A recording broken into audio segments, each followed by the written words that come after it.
This is the outside of the reconstructed Fort Bridger in southwestern Wyoming. You're looking at the outside of the fort, the stockade, and then the wagon was a real wagon. The wagon is actually on the swale of the California Mormon Trail. It went to the right of the stockade and then across a small creek over there. We're going to go in the fort in just a little bit. This was built in 1843, and Jim Bridger was here for a number of years before he claimed the Mormons took it from him. And then later the U.S. Army was here, and there are other buildings here at this state historical park. So we'll show you the inside now. We're at Fort Bridger in southwestern Wyoming, and you're looking at Erica. She's a living history person here at the Fort Bridger.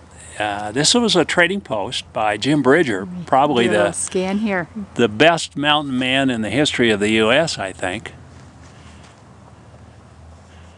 Do you have any questions for This is Erica? a reconstruction. So, Erica, tell us about the different buildings here in the fort. The one you're standing in front of, that was the trading post? That's correct. So we think that the fort looked pretty much just like it does today. We have it laid out. So they had just the two buildings with the sod roof.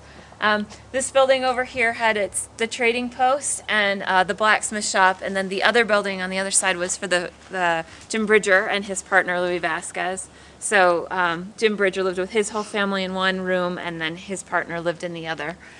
And how frequently was Jim here most of the year? No, Jim was very rarely here, actually. Most of the time he was off doing his mountain man thing. He didn't like to sit still very often.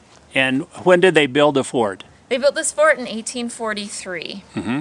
And it was here until 1857 when it was burned to the ground. And how did Jim Bridger fare in this? When did he leave the fort then? He left the fort in 1853. He says it was stolen from him. The Mormons said that they bought it. They do have a receipt, so who knows where the story is there. But he came back with the army in 1857 when they were coming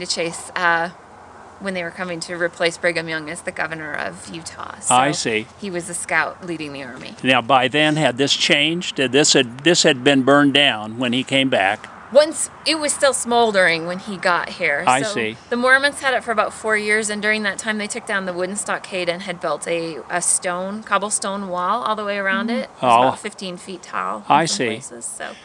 And all the immigrant trails passed through here, is that right? That's correct, yes. How about the Pony Express? Did it come through here? It did as well, yes. Was this a station of the Pony Express? It was a changing station for horses, but there wasn't any living quarters here. They just changed out in the stables. Now, my understanding is this is also the location where the trails went in different directions. That would be correct, yes. And the Oregon Trail went north from here? That's right. And then the Mormon Trail went southwest?